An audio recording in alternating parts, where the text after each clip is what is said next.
400 साल का షహర్ హైదరాబాద్ ఒకప్పుడు తాగునీటి కోసం వెతుక్కోవాల్సిన పనే లేదు. ఎందుకంటే ఇది 1000 సరస్సుల నగరం. తాగడానికి నీళ్లేం కర్మ, పంట పొలాలకు నీళ్లందించిన నగరం ఇది. హుసేన్ సాగర్ ఇప్పుడేదో బోటింగ్ స్పాట్ గా మారింది. కానీ ఒకప్పుడు పడవలు తిరిగాయి. వానలొస్తే రోడ్లెన్నడూ చెరువులను తలపించలేదు. బండి మీద వెళ్తున్న మహిళ ఉన్నట్టుండి మ్యాన్హోల్లో పడి మృతి చెందిన దాఖలాలు లేవు. అదే ఇప్పుడు ఒకరొచ్చి ప్రత్యేకించి చెప్పక్కర్లేదు. భారీ వర్షాలొస్తే నగరం చెరువులో ఉంటుందో, చెరువొచ్చి నగరంలో ఉంటుందో కళ్ళెదుట కనిపిస్తూనే ఉంది. ఎందుకీ దుస్థితి?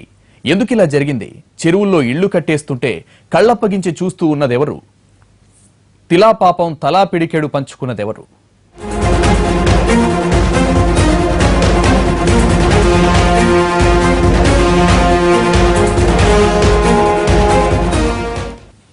హైదరాబాద్ ప్రపంచ పురాతన నగరాల్లో ఒకటి.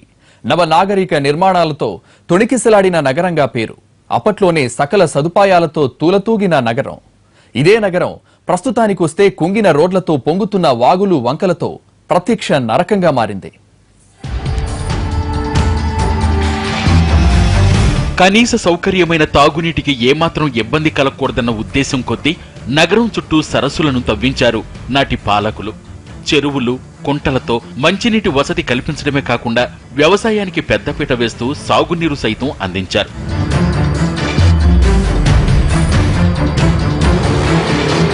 మీకు తెలుసా, నగరం చుట్టూ సుమారు 4000 చెరువులు, కుంటలు ఉండేవని పేరు.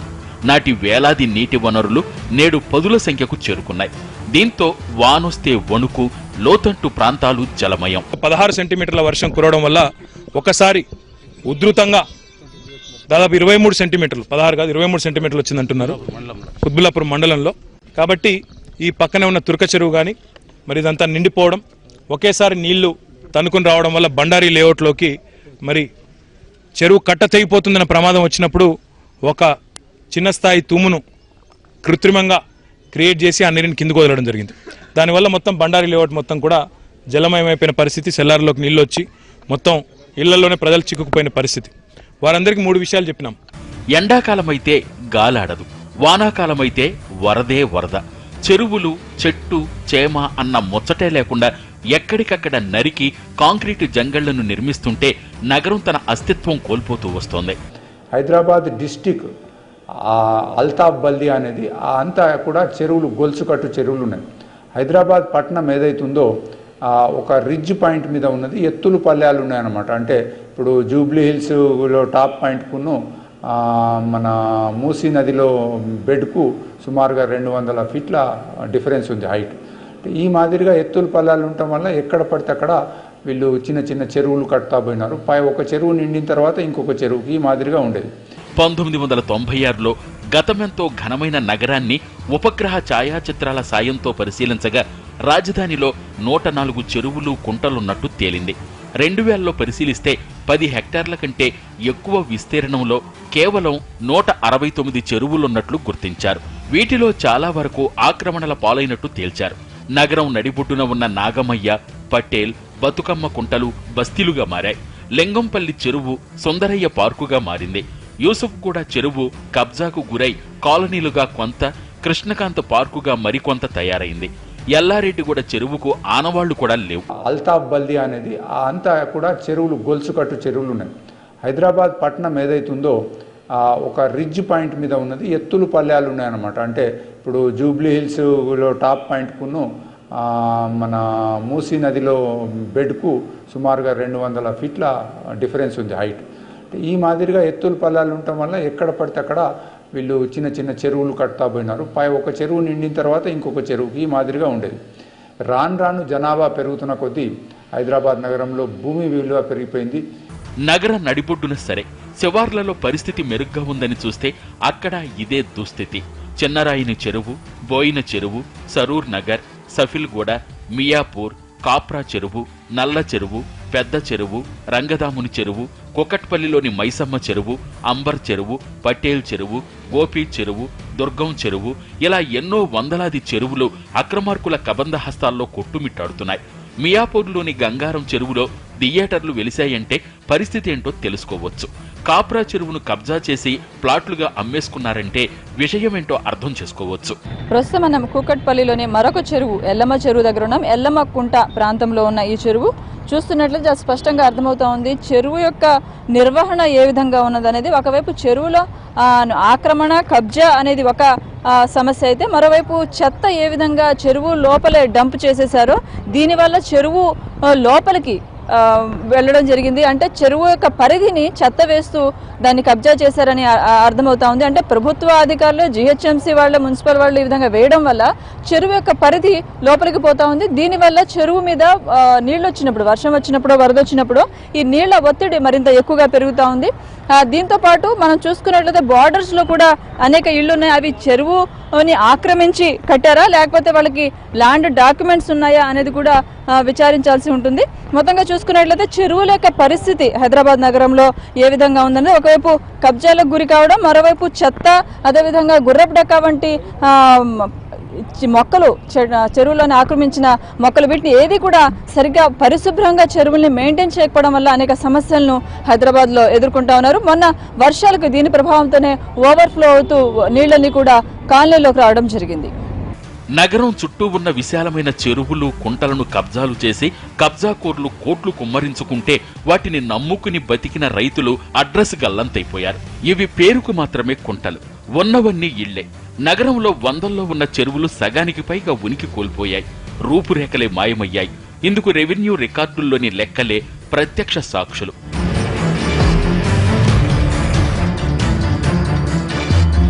అలాగని ఇది కేవలం కబ్జాకోర్ల తప్పిదమని అనడానికి లేదు. అధికారుల అండదండలు పుష్కలంగా అందటంతో రెచ్చిపోయారు.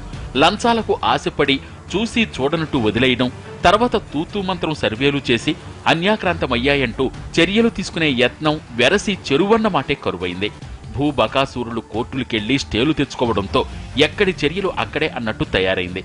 ఆక్రమిత స్థలాలు చెరువు పరిధిలోనివేనని తెలిసినా కోర్టుకెళ్లి కాలయాపన చేస్తున్నారన్న ఒక్క మాటతో చేతులు దులుపుకుంటున్నారు రెవెన్యూ అధికారులు.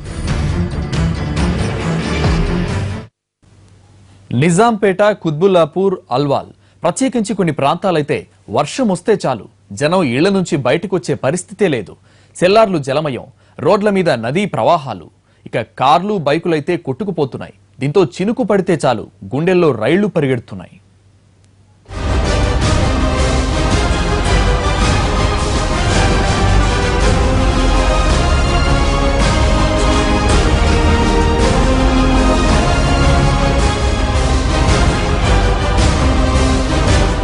రాజధాని చుట్టుపక్కల 100కు పైగా కాలనీలు ముంపుకు గురి కావడానికి గల కారణాలు మరేదో కాదు, చెరువులను కబ్జా పెట్టడం, లేఅవుట్లను వెయ్యడం, ప్లాట్లు చేసి అమ్మేయడం. కుకట్పల్లి రంగదాముని చెరువు ఒకప్పుడు 75 ఎకరాల విస్తీర్ణంలో ఉండేది. ఇప్పుడు ఈ చెరువు ఎంతుందో తెలుసా? పట్టుమని 20 ఎకరాలు కూడా లేదు. చెరువుల్లో కాలనీలు వెలిస్తే మరి చెరువుల నీళ్లు ఇళ్లల్లోకి రావా అన్న ప్రశ్న సోషల్ మీడియా అంతటా చేరి వెక్కిరిస్తోంది.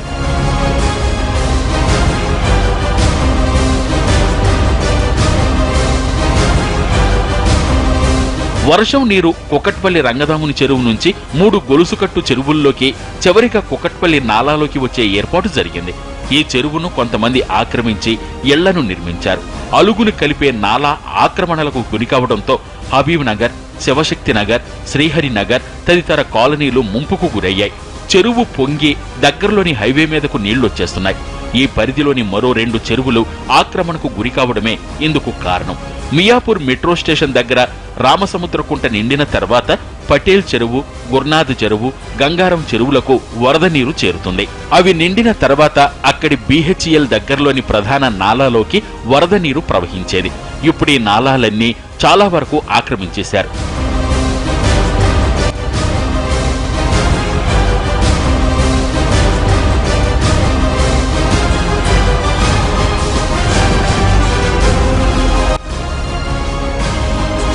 ఇరవై అడుగుల వెడల్పుతో ఉండాల్సిన నాలాలు 4 అడుగులు కూడా ఉండటం లేదు.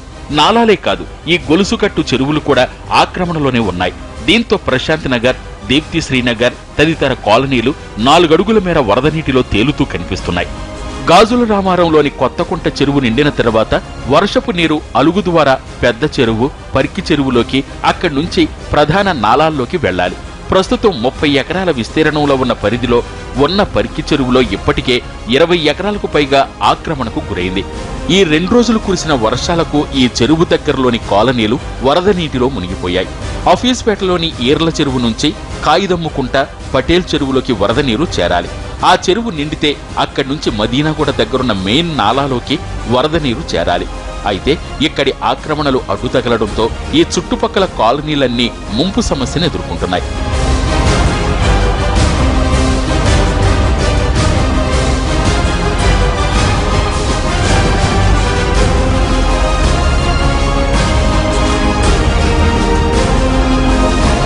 బతుకమ్మకుంట ప్రాంతానికి వెళ్లి చూస్తే అక్కడ కుంట ఏదీ కనిపించదు. ఇప్పుడు అక్కడ ఉన్నవన్నీ ఇళ్లే. అఫ్జల్ సాగర్, ఖాదర్బాగ్ కుంట, సోడారం చెరువు, సెల్కం చెరువు, ఎర్రకుంట, అంబర్ చెరువుల పరిస్థితి ఇంతే. ఖరీదైన ప్రాంతాల్లో ఉన్న ఈ చెరువులను ఏళ్ల క్రితమే కబ్జా పెట్టేశారు. చెరువులుంటేనే భూగర్భ జలాలు సమృద్ధిగా ఉంటాయి. కానీ ఆ అవకాశమే లేకుండా పోతోంది. ఎందుకంటే నగరమంతా ఎటు చూసినా జనావాసాలే. దీంతో నీటికి నిలువ జాడలేకుండా పోతోంది. ఎక్కడికక్కడ ఆక్రమణలు. అందుకే ఏ కాలనీ చూసినా చెరువులను తలపిస్తున్నాయి. ఒక్కసారి వర్షం కురిస్తే తట్టుకోలేనంత దుస్థితికి చేరుకున్నాయి. అధికారులు ఎన్ని హెచ్చరికలు చేసినా కబ్జాదారులు మాత్రం ఆగట్లేదు. చెరువు కట్టలను, చెరువులను సైతం మింగేస్తున్నారు. లేఅవుట్లు చేసి అక్రమంగా నిర్మాణాలు చేపడుతున్నారు. భారీ వర్షం వచ్చినప్పుడు అక్కడ నిర్మాణాలన్నీ కూడా నీళ్లలో ఉంటున్నటువంటి పరిస్థితి ప్రస్తుతం మనం చూడొచ్చు. అధికారుల హెచ్చరిక బోర్డును కనుక మనం ఒకసారి చూసినట్టయితే ఇది చెరువు కట్ట ప్రాంతము. ఈ సర్వే నెంబర్ 202లో ఎవరు కూడా నిర్మాణాలు చేపట్టొద్దు అంటూ చట్టపరమైనటువంటి చర్యలు తీసుకుంటామని చెప్పి ఓవైపు ప్రభుత్వ అధికారులు బోర్డు పెట్టినటువంటి పరిస్థితి. బోర్డుకు పక్కనే మనం పక్కన విజువల్లో చూసినట్టయితే ప్లాటింగ్ చేసినటువంటి పరిస్థితి. ఇక్కడ ఇల్లు నిర్మాణం కోసం ప్లాట్లుగా చేసినటువంటి దృశ్యాలను కూడా మనం చూడొచ్చు. ఓవైపు అధికారుల హెచ్చరిక బోర్డు, ఓవైపు రియల్ ఎస్టేట్ వ్యాపారులు, వెంచర్లు చేసేటువంటి వాళ్ళు ప్లాట్లు చేసినటువంటి పరిస్థితి. ఇదంతా కూడా మనం చూస్తున్నటువంటి ప్రాంతం అంతా కూడా కాప్రాయ చెరువు, కప్పల చెరువుగా ప్రసిద్ధి. దీనికి కప్పల చెరువు అంటారు. ఈ కప్పల చెరువు ప్రాంతంలో ఎవరు కూడా నిర్మాణాలు చేపట్టొద్దంటూ కూడా అధికారులు బోర్డులు పెట్టారు. ఇక మనం ఇటువైపు చూసినట్టయితే ఇటువైపు మనం స్పష్టంగా చూడొచ్చు హద్దుకు సంబంధించినటువంటి బోర్డులు కూడా పెట్టడం జరిగింది. ఇక్కడ కనిపిస్తున్నటువంటి ఈ బోర్డులన్నీ కూడా హెచ్చరిక బోర్డులు. ఎవరు కూడా ఇక్కడ నిర్మాణాలు చేపట్టొద్దు, ఇది చెరువు ప్రాంతం అని చెప్పి ఇక్కడ బోర్డులు పెట్టారు. బోర్డులు పెట్టినా కానీ వాటిని లెక్క చేయనటువంటి రియల్ ఎస్టేట్ వ్యాపారులు, వెంచర్లు చేస్తున్నటువంటి పరిస్థితి. ఇక్కడ మనం రాళ్లను చూసినట్టయితే ప్లాటింగ్కి సంబంధించినటువంటి రాళ్లు చాలా స్పష్టంగా కనిపిస్తున్నాయి. మనం చూడొచ్చు విజువల్స్లో రాళ్ళన్నీ కూడా కనిపిస్తున్నాయి. ఇక్కడ భవిష్యత్తులో తెలియనటువంటి వాళ్ళు వాళ్ళని అమాయకులకు ప్లాట్లుగా అమ్మేసిన తర్వాత ఇక్కడ ఇండ్లు కట్టుకుంటే భవిష్యత్తులో ఇటువంటి వర్షం కనుక పెద్ద ఎత్తున వస్తే ఇక్కడ చేపట్టే నిర్మాణాలన్నీ కూడా నీళ్లలో ఉండేటువంటి పరిస్థితి. ఇదంతా కూడా చెరువు కట్ట ప్రాంతం. చాలా స్పష్టంగా అధికారుల హెచ్చరికల బోర్డులు కూడా కనిపిస్తున్నా కూడా ఎవరు కూడా వీటిని ఖాతరు చేయట్లేదు. బేఖాతరు చేసి నిర్మాణాల కోసం ప్లాట్లు అమ్ముతున్నటువంటి పరిస్థితి. ఎక్కడి నుంచో ఊర్ల నుంచి వచ్చి ఇక్కడ ప్లాట్లు కొనుక్కున్న తర్వాత, నిర్మాణాలు చేపట్టుకున్న తర్వాత వర్షం వచ్చిన సందర్భంలో అవన్నీ కూడా నీళ్లలో మునిగిపోయే పరిస్థితి కనిపిస్తుంది. సరూర్ నగర్ చెరువు విస్తీర్ణం సుమారు 1230 ఎకరాలు. దీనికి 2 కిలోమీటర్ల దూరంలో ఉండే కాలనీల్లో 540 అడుగుల లోతుకు బోరు వేస్తే కానీ తడి కనిపించదు. దీన్ని బట్టి ఇక్కడి పరిస్థితి ఎంత దారుణంగా ఉందో తెలుసుకోవచ్చు. ఈ చెరువు మొత్తం కబ్జాకు గురైపోయింది. ఈ ప్రాంతంలో వెలిసిన శారదానగర్ ఈ వర్షాలకు పూర్తిగా నీట మునిగిపోయింది. షార్ట్ బ్రేక్ తీసుకుందాం. బ్రేక్ తర్వాత మరిన్ని వివరాలు చూద్దాం. చూస్తూనే ఉండండి ఎన్టీవీ.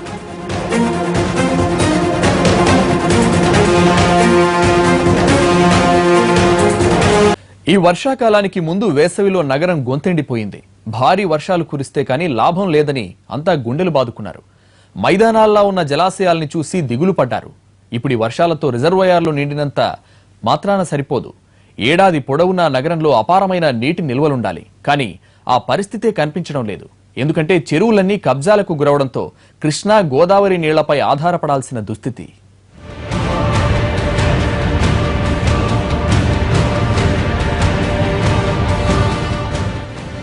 వచ్చే 25 ఏళ్లలో హైదరాబాద్ ముఖ చిత్రమే మారిపోతుంది. ప్రపంచ చిత్రపటంలో రాష్ట్ర రాజధాని ప్రముఖ స్థానం ఆక్రమిస్తుందన్న మాట కాదనలేం. కానీ ఈ గొప్పదనాల వెనుక భయంకరమైన నీటి కొరత అనే ప్రమాదం పొంచి ఉందని హెచ్చరిస్తున్నారు నిపుణులు. దీనికి కారణం అడుగడుగునా కబ్జాలు.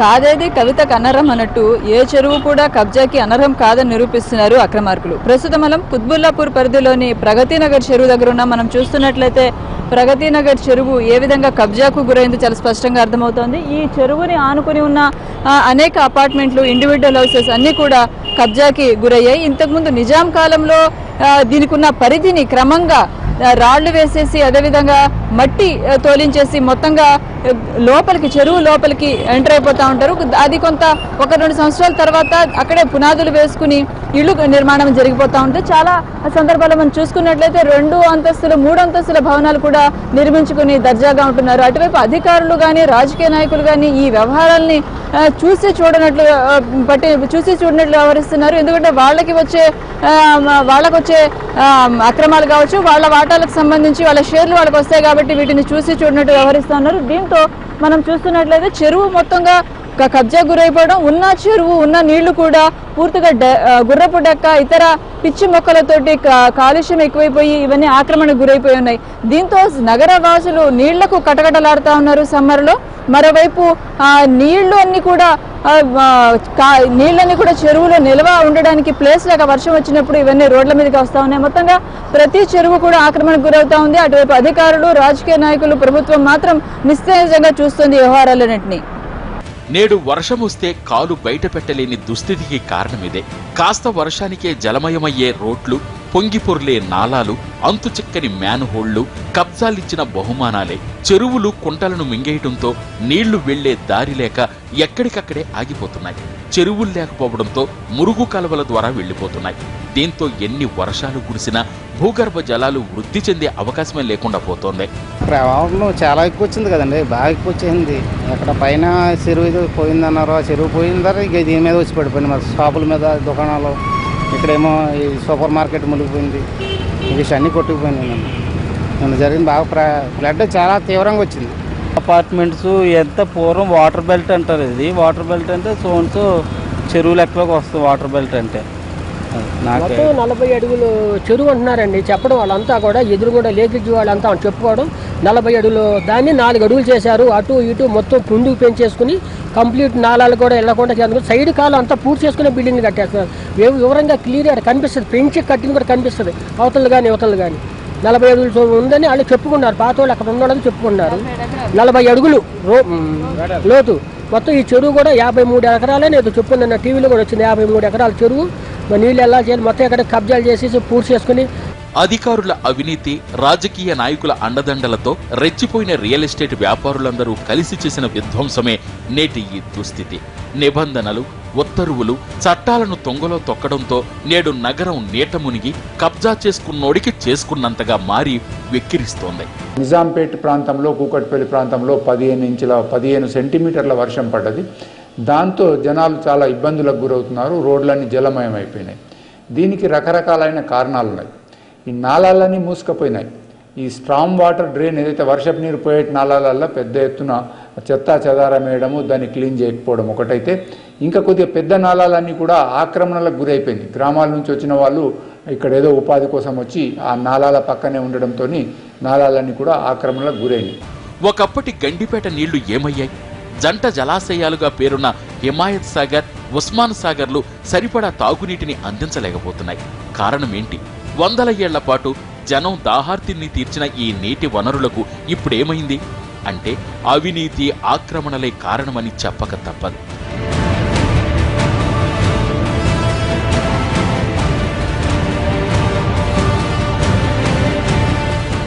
నగరంలోని చెరువులు కబ్జాలే కాలేదని ధైర్యంగా చెప్పే పరిస్థితే లేదు. రెవెన్యూ, జీహెచ్ఎంసీ, హెచ్ఎండిఏ రికార్డుల్లో మాత్రమే చెరువులు, వాటి విస్తీర్ణాలు కనిపిస్తాయి. వాస్తవ పరిస్థితి ఇందుకు భిన్నం. కాదే చెరువుకు కబ్జా కతీతం అన్నట్టు తయారయ్యింది. నగరం నడిబొడ్డున చెరువులు ప్రస్తుతం స్విమ్మింగ్ పూల్స్ గా దర్శనమిస్తున్నాయి. పెద్దోళ్లు కూడబలుకొని కబ్జా పెట్టి ప్లాట్లు చేసి అమ్మి కోట్లు గడిస్తే వాటిలో నివసిస్తున్న జనం నీటి కోసం నానా తిప్పలు పడాల్సిన దుస్థితి ఏర్పడింది. ఎక్కడ పడితే అక్కడ కాలనీలు, బస్తీలు. కొన్ని చెరువులైతే రికార్డుల్లో మాత్రమే కనిపిస్తాయి. అక్కడ ఎవరిచ్చిన అనుమతులో అర్థం కాదు, జనావాసాలు ఏర్పడతాయి. ఈ కబ్జాల వెనుక ఎమ్మెల్యేలు, వారి వారసులు, అనుచరుల అండదండలు పుష్కలంగా ఉండటంతో చెరువులు రాను రాను కనుమరుగైపోతున్నాయి. కొన్ని స్వచ్ఛంద సంస్థలు చెరువులను రక్షించాలని, భూగర్భ జలాలను కాపాడాలంటూ లోకాయుక్త, మానవ హక్కుల సంఘాలు కోర్టులకెక్కి హక్కులను సాధించాయి. హక్కులు సరే, వాటిని తిరిగి చెరువులుగా మార్చి నీటితో నింపగలిగే దమ్ము, ధైర్యం ఎవరికుందని? చెరువు అనేది చెరువు డిమార్కేట్ చేసి వెళ్లకుండా గవర్నమెంట్ చర్యలు తీసుకుంటే అయ్యేది కాదు. ఇప్పుడు మనకేంటంటే మూసీ నది వాటర్ లెవెల్ మనకి హైయెస్ట్ పాయింట్ బంజారా హిల్స్లో ఉన్న పాయింట్కి 55 మీటర్లు హెడ్ డిఫరెన్స్ ఉంది కాబట్టి స్పీడ్గా వచ్చేసి మూసీలోకి వెళ్తున్నాయి. కానీ దాని తర్వాత ఉన్న పాయింట్స్ అన్నీ కూడా లో లయరింగ్ ఏరియాస్, అంటే చెరువులు ఏవైతే ఎక్కడైతే కట్టుకున్నారో అలాగే ఈ మూసీ వెళ్ళే వాటర్ అంటే హుస్సేన్ సాగర్ నుంచి మూసీలో కలిసే కాలువలు కూడా డ్రైనేజీలు ఏవైతే ఉన్నాయో అవన్నీ కూడా కబ్జాకు గురైనాయి. శేరిలింగంపల్లి మండలంలో ఎన్నోసార్లు లోకాయుక్త, రెవెన్యూ, జీహెచ్ఎంసీ, హెచ్ఎండిఏలకు మొట్టికాయలు వేసింది. కానీ ప్రయోజనం శూన్యం. ఐటీ హబ్గా పేరున్న మాదాపూర్లోని దుర్గం చెరువు ఒకప్పుడు ఎంతో పెద్దదిగా ఉండేది. ఇప్పుడు నీటి మడుగుల కుదించుకుపోయింది. ఏవీ నివేదికలు ఎక్కడ అమలవుతున్నాయి అన్న ప్రశ్నకు సమాధానం దొరకటం లేదు. నగరంలో ఎన్ని చెరువులు ఇలా కబ్జాకు గురయ్యాయో, ఎన్ని నాలాలు ఆక్రమణలకు గురయ్యాయో అధికారికంగా సమర్పించిన నివేదికలను చదివితే గుండె చెరువైపోతుంది. పరిష్కారాలను వెతకాల్సిన అధికారులు నోళ్లకు తాళాలేసుకోవడంతో నగరం మూల్యం చెల్లించాల్సి వస్తోంది.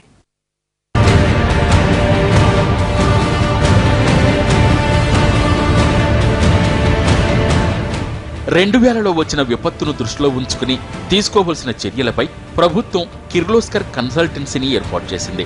ఈ కమిటీ నగరంలో 1500 నాలాలు కబ్జాకు గురయ్యాయని, అవి పూర్తిగా కుచించుకుపోయాయని, లోతు బాగా తగ్గిందని, చెరువులన్నీ కబ్జాకు లోనయ్యాయని తేల్చింది.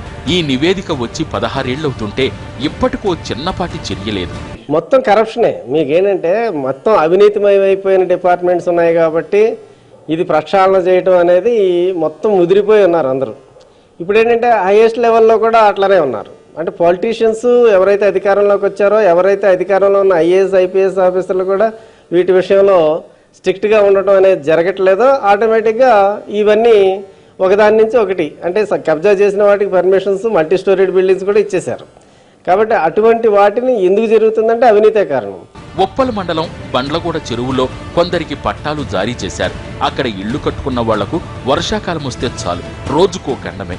చాలా చోట్ల నీటి వనరులు ఎఫ్టీఎల్ పరిధిలో పట్టాలిచ్చిన ఉదంతాలు ఉన్నాయి.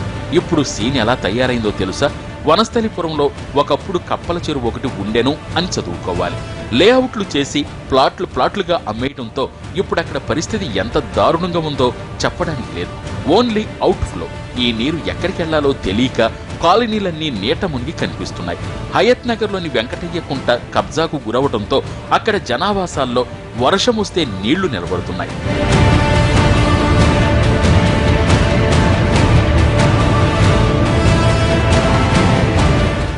ఇటీవల కొందరు మన్సూరాబాద్ పెద్ద చెరువు కబ్జా పెట్టారు.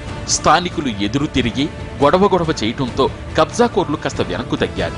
అలాగని వాళ్ల ప్రయత్నాలు ఆగుతాయనడానికి లేదు.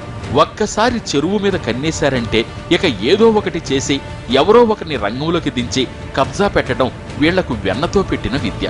కాబట్టి అది ఖచ్చితంగా కబ్జా పాలవటం ఖాయమని ఇక్కడందరికీ తెలుసు. అయినా సరే ఒక చిన్న ప్రతిఘటన, పోరాడితే పోయేదేముంది, నాటి చెరువు నేటికి మిగలడం తప్ప అన్న ఓ మంచి భావన. హరిహరపురం కాలనీలో కూడా ఈ చెరువులోకి నీళ్ళు ఎక్కువ వస్తున్నాయి, కానీ అవుట్ గోయింగ్ లేదు, అవుట్ ఫ్లో లేదు. ఎక్కువ నీళ్ళు ఇక్కడ నిలిచిపోతున్నాయి. దీనివల్ల ఇంకా ఎక్కువ వర్షంగానే పడింది అనుకుంటే ఈ కాలనీ వాసులకి కాకుండా కింద కాలనీ వాసులు కూడా చాలా నష్టం జరిగే అవకాశం ఉంది.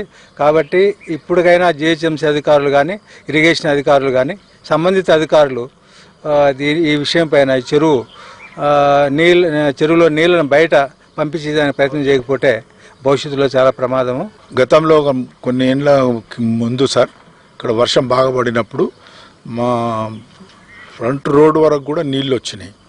అలా నీళ్ళు వచ్చినాయి అనుకోండి, అక్కడ ఏదైతే మీరు ఇప్పుడు అంటున్నారో అలాంటి సిచ్యువేషన్ హరిహరపురం కాలనీలో కూడా వచ్చే ఛాన్సెస్ ఉన్నాయి. నీళ్లు ఇండ్లలోకి వచ్చే ఛాన్సెస్ ఉన్నాయి. అలాంటిది నీళ్లు రాకుండా ఉండాలంటే మాత్రము ఇప్పుడున్న చెరువుకి ఏవైతే అవుట్లెట్స్ తూములు ఉన్నాయో మూయబడినాయి వాటిని కాస్త మా మీద దయ ఉంచి తెరిస్తే మేము సేఫ్ ఉంటాము. తెరవకపోతే కట్ట తెగిపోయి కింద ఉన్న వాళ్ళు మునిగిపోయే ఛాన్సెస్ ఉన్నాయి. ఆఖరున మన పాలకులకు మిగిలిందేంటో తెలుసా?